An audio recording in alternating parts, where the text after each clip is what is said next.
सड़क सुरक्षा फोर्स मसीहा बन के लोकां दीआं जानां बचाउण दी नेक सेवा कर रही है। सड़क हादसिਆਂ दौरान कीमती जानां बचाउण लई सड़क सुरक्षा फोर्स की शुरुआत की गई है, जिस दे तहत सूबे दे विच सड़क हादसिਆਂ 'ਚ होण वालियां मौतां दी गिनती 46.76% घटी है। ਤੇ ਸਾਡੇ ਰੂਟ ਉੱਪਰ ਅਗਰ ਦੁਰਘਟਨਾ ਹੋ ਜਾਂਦੀ ਹੈ ਜਾਂ ਕੋਈ ਵਾਹਨ ਹਾਦਸਾਗ੍ਰਸਤ ਹੋ ਜਾਂਦੇ ਆ ਤਾਂ ਸਾਡੀ ਟੀਮ ਵਿਦਿਨ 5 ਜਾਂ 10 ਮਿੰਟਸ ਮੌਕੇ ਤੇ ਪਹੁੰਚਦੀ ਹੈ ਤੇ ਜਿਸ ਹਿਸਾਬ ਦੀ ਵੀ ਲੋਡ ਹੁੰਦੀ ਹੈ, ਅਗਰ ਐਂਬੂਲੈਂਸ ਬੁਲਾਉਣ ਦੀ ਲੋੜ ਪੈਂਦੀ ਹੈ ਤਾਂ ਐਂਬੂਲੈਂਸ ਬੁਲਾਈ ਜਾਂਦੀ ਹੈ, ਨਹੀਂ ਤੇ ਮੌਕੇ ਪਰ ਜ਼ਖਮੀਆਂ ਨੂੰ ਫਸਟ ਏਡ ਦਿੱਤੀ ਜਾਂਦੀ ਹੈ। ਪੰਜਾਬ ਦੇ ਵਿੱਚ ਕਿਸੇ ਵੀ ਜਗ੍ਹਾ ਤੇ ਆਪਣੀ ਤੁਹਾਨੂੰ 112 ਡਾਇਲ ਕਰੋਗੇ ਤੁਹਾਨੂੰ ਹੈਲਪ ਮਿਲੇਗੀ ਹੀ ਮਿਲੇਗੀ। सड़क सुरक्षा फोर्स की शुरुआत करने वाला पंजाब देश का पहला सूबा है।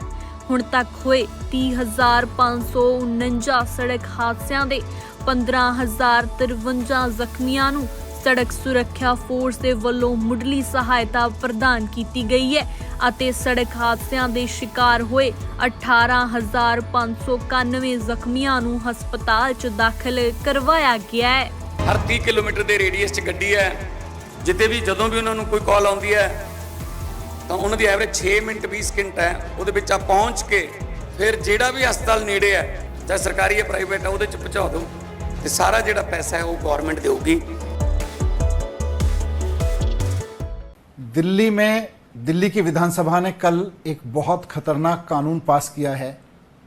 ये कानून कहने के लिए बनाया गया है प्राइवेट स्कूलों की फीस पर लगाम लगाने के लिए, लेकिन हकीकत ये है कि इस कानून के बनने के बाद, इस कानून के लागू होने के बाद दिल्ली के सारे प्राइवेट स्कूल मॉन्स्टर की तरह अपने पेरेंट्स का खून चूस सकते हैं। अब उनके ऊपर ना सरकार का शिकंजा रहेगा, उनके ऊपर ना कोर्ट्स का शिकंजा रहेगा, उनको प्राइवेट स्कूलों को खुली छूट दे दी गई है। और शायद इसीलिए 6 महीने पहले जब भारतीय जनता पार्टी की सरकार बनी थी दिल्ली में, दिल्ली के प्राइवेट स्कूल वालों ने लड्डू बांटे थे, क्योंकि पिछले 10 साल से अरविंद केजरीवाल जी ने उनको फीस नहीं बढ़ाने दी थी। और जैसे ही बीजेपी की सरकार आई तो इन्होंने लड्डू बांटे प्राइवेट स्कूल वालों ने कि अब हमारी सरकार आ गई है, हमारी पार्टी की सरकार आ गई है, अब हम खुल के पेरेंट्स को लूट सकते हैं। इन्होंने मनमाने तरीके से फीस बढ़ाई। भारतीय जनता पार्टी की नई सरकार आते ही पेरेंट्स ने खूब हंगामा किया, पेरेंट्स ने विरोध किया, सड़क पे उतरे, लाठियां खाई, इवन धूप में जाके प्रोटेस्ट करते हुए पेरेंट्स बेहोश तक हुए।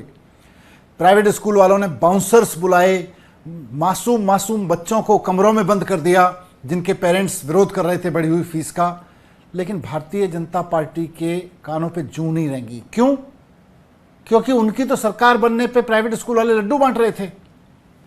फाइनली भारतीय जनता पार्टी ने दिखावे के लिए नौटंकी की कि हम एक कानून ला रहे हैं प्राइवेट स्कूलों की फीस को रेगुलेट करने के लिए। लेकिन आप इस कानून को पढ़ के देख लीजिए, इसकी एक भी क्लॉज किसी प्राइवेट स्कूल के अधिकार कम नहीं करती। पेरेंट्स के अधिकार कम करती है, सरकार के अधिकार कम करती है, यहां तक कि कोर्ट्स के अधिकार कम करती है, लेकिन प्राइवेट स्कूलों को खूब एम्पावर करती है। क्या कहता है ये कानून? ये कानून कहता है कि कोई भी प्राइवेट स्कूल दिल्ली में अगर अपनी फीस बढ़ाना चाहता है तो वो हर साल अपनी फीस बढ़ाने का प्रस्ताव अपनी ही बनाई हुई एक कमेटी को देगा। अब ये कमेटी किसकी है?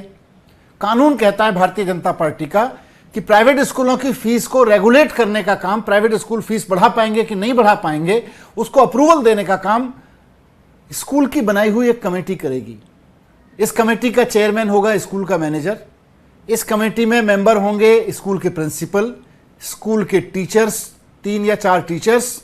तो इस तरह से 5-6 लोग तो हो गए इस कमेटी में स्कूल के मैनेजमेंट के लोग। उसके अलावा 5 ऐसे पेरेंट्स जो स्कूल का मैनेजमेंट लगाएगा। तो मतलब कुल मिला के स्कूल की अपनी एक अंदरूनी इन हाउस कमेटी बनेगी जिसमें मैनेजर, प्रिंसिपल, टीचर्स और कुछ चंद गिने चुने पेरेंट्स जिनको मैनेजमेंट की मेहरबानी पे कमेटी में शामिल किया जाएगा। वो कमेटी मिलकर तय करेगी कि स्कूल की फीस कितनी बढ़ेगी। जितनी मर्जी फीस बढ़ा लो। सबसे खतरनाक बात तो यह है। एक और खतरनाक बात है कि इसके बाद ये कमेटी जब फीस बढ़ाने की इजाजत दे देगी तो अगर किसी पेरेंट को ये लगता है कि मेरे बच्चे के स्कूल में नाजायज फीस बढ़ा दी गई है, स्कूल ने मनमाने तरीके से फीस बढ़ा दी है, उल्टा सीधा लूटने का काम शुरू कर दिया है, तो उसके पास एक ही चारा है। वो अकेले कहीं ना सरकार के पास शिकायत कर सकता, ना कोर्ट जा सकता।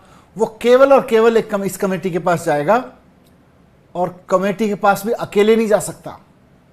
उसको अपने ही बच्चे के स्कूल के कम से कम 15% पेरेंट्स के सिग्नेचर कराने पड़ेंगे, उसके बाद वो जा सकता है शिकायत लेके। तो मान लीजिए अगर एक स्कूल में 2000 बच्चे हैं और किसी कुछ पेरेंट्स को अगर लगता है कि भाई स्कूल ने फीस उल्टी सीधी बढ़ा दी है, हर साल मनमानी फीस बढ़ा रहा है, तो वो उसकी शिकायत तभी कर सकेंगे जब स्कूल के कम से कम 300 पेरेंट्स एक लेटर लिख के देंगे कि फीस नाजायज है। मतलब लगभग पेरेंट्स की शिकायत करने के अधिकार छीन लिए। 300 पेरेंट्स इकट्ठे होंगे, फिर वो साइन करेंगे, उसके बाद शिकायत करेंगे, उसके बाद भी कमेटी सुने ना सुने इनकी मर्जी है, उसके बाद में कुछ नहीं हो सकता। अरविंद केजरीवाल जी जब मुख्यमंत्री थे, इस कानून से पहले दिल्ली में व्यवस्था लागू थी कि किसी भी स्कूल को अगर फीस बढ़ानी है तो उसको सरकार के पास आना पड़ेगा कि जी मेरे खर्चे ज़्यादा बढ़ गए, मैं फीस बढ़ाना चाहता हूँ। दिल्ली सरकार सीएजी के ऑडिटर से, चार्टर्ड अकाउंटेंट से ऑडिट कराती थी उसकी आमदनी का और उसके खर्चे का, और उसके बाद तय करती थी कि स्कूल को फीस बढ़ाने की अनुमति दी जाएगी कि नहीं दी जाएगी। सरकार की पूरी से थी। एक भी सिंगल पेरेंट भी अगर केजरीवाल जी के पास शिकायत लेके आता था, उस स्कूल का ऑडिट हो जाता था, और हमने प्राइवेट स्कूलों को फीस नहीं बढ़ाने दी। लेकिन अब एक भी पेरेंट अगर सरकार के पास जाएगा, सरकार कह देगी कमेटी के पास जाओ, हमारे पास क्यों आए हो, हमारे तो हाथ में अधिकार ही नहीं है। मतलब सरकार हाथ जोड़ लेगी। कानून में लिख दिया गया है कि कमेटी के फैसले के खिलाफ सिविल कोर्ट में नहीं जा सकते, तो इसका मतलब अदालतें भी एंटरटेन नहीं करेंगी। तो सरकार किसी पेरेंट की शिकायत एंटरटेन नहीं करेगी, अदालतें किसी पेरेंट की शिकायत एंटरटेन नहीं करेंगी, केवल और केवल कमेटी उसकी शिकायत एंटरटेन करेगी। और कमेटी किसकी है? कमेटी तो प्राइवेट स्कूलों की जेब में है। मतलब मजाक बना दिया है इन लोगों ने, और इतना खुलेआम लूट का कानून बनाया है कि प्राइवेट स्कूल मॉन्स्टर बन जाएंगे। और मुझको डर इस बात का है कि दिल्ली सरकार का ये कानून जो कल दिल्ली विधानसभा में पास हुआ है, धीरे धीरे भारतीय जनता पार्टी शासित सारे राज्यों में प्राइवेट स्कूलों को एम्पावर करने के लिए और पेरेंट्स को लूटने के लिए लागू किया जाएगा। प्राइवेट स्कूल की फीस वैसे ही बहुत महंगी होती हैं, लेकिन इसके बाद तो देश में हाहाकार मचने वाला है। मुझे बहुत डर है कि सरकारी स्कूल ये ठीक नहीं करते, सरकारी स्कूलों को बर्बाद करके रखते हैं, और प्राइवेट स्कूलों की फीस को इतना बढ़ा देंगे लूटने में, खुली छूट देके उनको, कि उसके बाद पेरेंट्स के लिए मुश्किल हो जाएगा अपने बच्चों को पढ़ाना। तो बस अब इस देश को तो भगवान ही बचाए बीजेपी से।